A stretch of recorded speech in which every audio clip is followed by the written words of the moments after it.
Je sais ce que vous vous dites. Suis-je tombé dans une émission littéraire, bouillon de culture, Bernard Pivot? Je vous rassure, vous êtes bien sur Vincent IGP, je suis en vacances chez la Madre et on retrouvera le décor habituel dès lundi. Donc non, je ne suis pas Bernard Pivot et on va parler de Yamaha aujourd'hui. Vous l'aurez compris, le thème Yamaha se fout-il de la gueule du monde? Je vais vous expliquer tout ça en détail. N'oubliez pas de liker la vidéo et surtout de vous abonner si vous ne voulez pas que je tape des burns sur votre paillasson.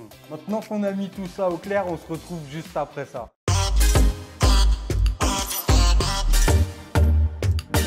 Bon, on va reprendre nos esprits, devenir un petit peu plus sérieux, mais bon, un peu d'humour ne fait jamais de mal. Mais moi, il y a un truc qui m'interroge, c'est les dernières déclarations de l'ancien cadre de Ducati, un acteur très important débauché par Yamaha qui peut leur permettre de retrouver les sommets. Max Bartolini, qui vient d'avoir des déclarations vraiment pas rassurante du tout. Et c'est là que je me pose la question, Yamaha se fout-il de la gueule du monde? Et vous allez mieux comprendre pourquoi je dis ça par rapport aux déclarations de Max Bartolini. Après les derniers tests, on a vu un Fabio Quartararo tout feu tout flamme, retrouver du plaisir sur la moto, avoir testé du matériel qui pouvait laisser penser que ça allait se traduire par de meilleures performances en course. Mais rien de tout ça n'a été le cas. Au contraire, la machine a carrément régressé, les performances sont de pire en pire. Et Max Bartolini a tenu des propos vraiment louches et qui pour moi sont sombres car Yamaha déclare depuis plusieurs mois vouloir retrouver les sommets rapidement, en tout cas travailler dur pour ça. Travailler dur, ils le font, c'est vrai qu'ils travaillent, qu'ils ont changé leur façon de bosser, ils ont pris Max Bartolini et d'autres personnes de Ducati, mais par rapport aux propos de Bartolini, pour moi les choses sont claires, Yamaha attend clairement 2027.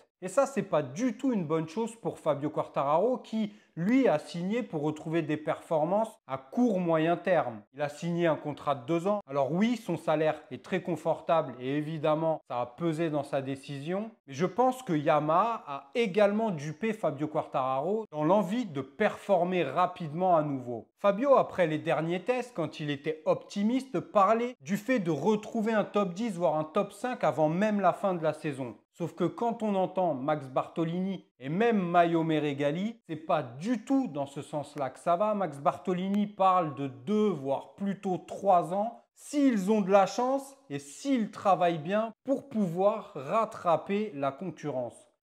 2, 3 ans. Dans 3 ans, en tout cas, on est en 2027 et en 2027, il y a une nouvelle réglementation. La chose qui est très claire dans ma tête, c'est que Honda attend 2027. Yamaha, je pensais, vu le travail fourni, vu réellement les changements qu'ils ont fait dans l'organigramme, dans leur façon de procéder, qu'ils voulaient réellement à court moyen terme, en tout cas pas dans 3 ans, se rapprocher de KTM et Aprilia au moins. Mais apparemment, ce n'est pas du tout le cas et Fabio Quartararo risque bien d'être le dindon de la farce. Bon, très bien payé certes, mais dindon de la farce quand même. On revient de suite sur les propos de Max Bartolini. J'ai commencé à travailler avec Yamaha à la mi-janvier. Pour le moment, le bilan est plutôt positif.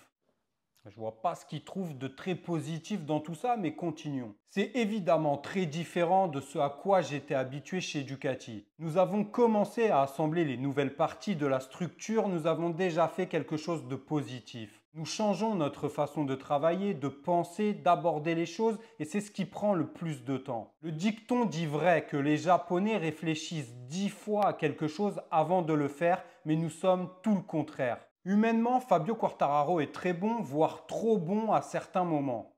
Bon, je ne savais pas qu'être trop bon, c'était un problème en MotoGP, mais visiblement c'est le cas. En tout cas, ses propos pour l'instant, c'est plutôt du violon. On va arriver sur la partie la plus intéressante. Si nous avons de la chance et faisons les choses correctement, cela nous prendra 2 ou plutôt 3 ans. Vers la fin de 2026, nous pourrions être plus proches et en 2027, nous pourrions être compétitifs. Mais il faut que tout se passe bien. Bon, en clair, pour moi, Yamaha se fout de nous et se fout même sûrement de Fabio Quartararo. Parce que des changements, il y en a eu, mais ces changements, pour moi, sont synonymes de préparation pour 2027, pour être prêt en 2027, non pas pour performer dès la fin de cette saison ou la saison prochaine. En tout cas, c'est clairement ce qu'il dit. Quand il parle de 2, voire plutôt 3 ans, clairement, si je sais compter, dans 3 ans, on est en 2027. Pas besoin de faire l'ENA pour trouver le bon compte. Donc j'ai un peu peur qu'on ne revoie pas Fabio Quartararo gagner une course avant